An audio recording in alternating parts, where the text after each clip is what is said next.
dadku labay u kala baxaanuun cid fursaddaa ka faa'iidaysata iyo cid fursaddaa ku khasaarta qof aan dhallinyaranimadiisii waxba ku qabannin cilmi ku baran xoolo ku xoogsan ummad wax ku tarin dad ku hoggaamin wanaag ku qabsanin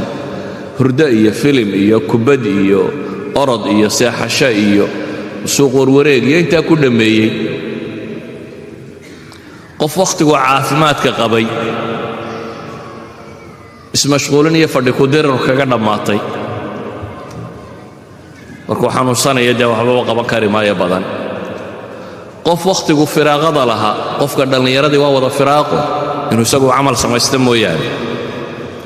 walidaalika ayuha alikhwa da'dani waa da' qofku markay dhaafto u calaacalo umamkana cidda dhista ee isbeddelka samaysa ee hoggaanka u qabata waa dhallin saxaabadii nebi moxamed calayhi salaatu wasalaam waxay ahaayeen dad dhallinyaro ah oo nolosha beddela ninka dhallinyarada ana markuu dariiqaa raaca saxa ah dariiqa ah inuu ummaddiisa iyo dadkiisa iyo aakhiradiisa u xoojiyo marka uu raaco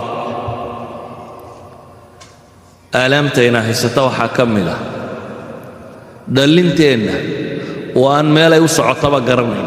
hadaf nolosha kama leh muxuu rabaa inuu nolosha xaqiijiyo waxba dunidu markaa aqoon bay isku hagtaa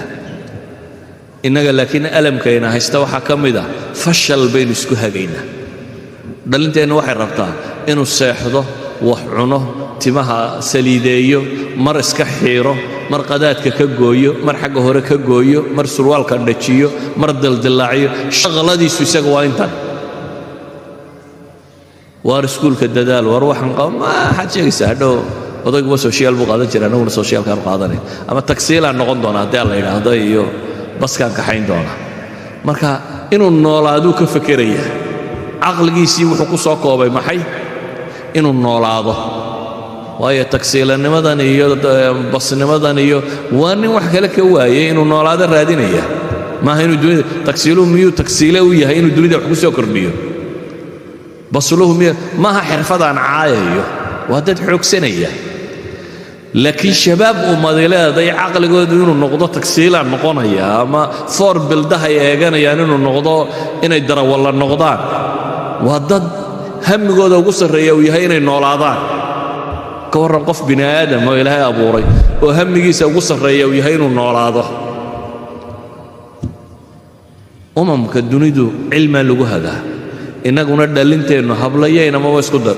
weliba hablahaan ammaanaya waayo intaan dhalay iyo intaan arkayba hablaha waxbarashada ku sarreeya hablahaaba xagga jaamacaadka taga iyo sekondari dhammaysta iyo hore u sii socda sidaa awgeed